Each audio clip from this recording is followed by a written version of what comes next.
안녕하세요. 구해줘 오피스 김태균입니다. 지식산업센터에 대한 관심도가 굉장히 높은 요즘 지식산업센터를 취득 시에 분양, 전매, 매매 중에 어떤 방식이 자신에게 가장 적합한지 여쭤보시는 분들이 굉장히 많아졌습니다. 그래서 오늘 영상을 준비해 보았는데요. 각각의 방식에 따른 특징과 장단점을 설명드리는 시간을 가져보도록 하겠습니다. 우선 가장 많이 알고 계시는 분양부터 한번 설명을 드리겠습니다.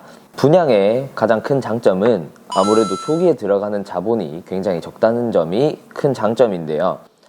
처음에 계약금 10%만 납입하고 나면 중도금은 무이자로 진행이 되고 지식산업센터가 준공되기까지 약 2년에서 3년의 시간이 있기 때문에 그 사이에는 추가로 들어가는 돈이 없다는 것이 가장 큰 장점이 되겠습니다.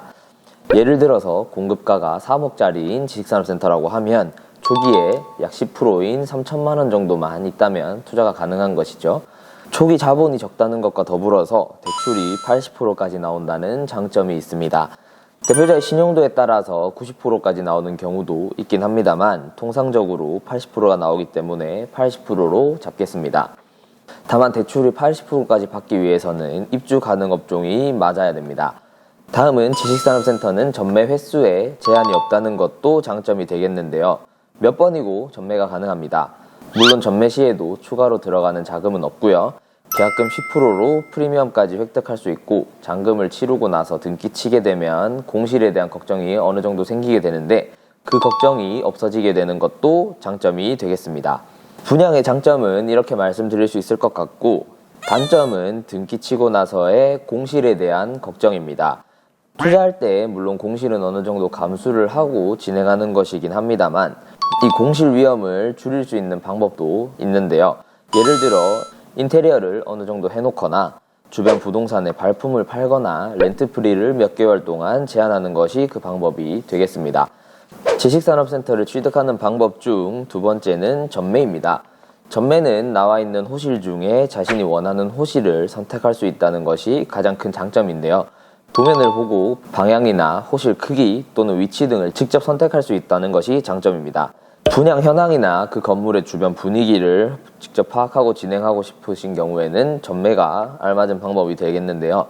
다만 전매를 진행하시게 되면 프리미엄이 형성되어 있는 경우가 많기 때문에 분양가에 프리미엄을 더해서 납입해야 되는 탓에 초기 자본이 많이 들어간다는 단점이 있습니다. 마지막 세 번째 방법입니다. 바로 매매인데요. 매매의 가장 큰 장점은 건물의 실제 입주율과 실제 임대차 계약서를 확인을 해서 수익률을 예상할 수 있다는 것이 장점이 되겠습니다. 이미 임대차 계약이 맞춰져 있기 때문에 공실 위험이 없다는 것도 굉장히 큰 메리트가 되겠고요. 다만 지식산업센터가 대출이 많이 나오는 것은 입주 가능 업종에 따른 혜택이 되겠지만 임대사업이 목적인 경우에는 대출이 60에서 70% 정도만 나오게 됩니다. 계약 시 10%를 납입하고 한두 달 내에 나머지 잔금을 납입해야 된다는 것이 조금은 부담이 될 수도 있겠습니다. 하지만 조금 전에 말씀드렸다시피 입주율과 실제 수익률을 계산할 수 있기 때문에 매매를 선호하시는 분들도 굉장히 많습니다. 이렇게 정리를 해드릴 수 있겠습니다. 초기 자본이 적거나 조금만 투자를 하고 싶다고 하시는 분들은 분양이 가장 적합하겠고요. 건물의 입주율과 실제 임대차 계약을 확인하고 수익률을 확인을 한 다음 진행을 하고 싶다 하시는 분들은 매매나 전매를 추천드리겠습니다. 이렇게 지식산업센터를 취득할 때 방법 3가지에 대해서 알아보는 시간을 가져보았습니다. 각각의 다른 특징과 장단점들을 정리해보는 시간을 가져보았는데요.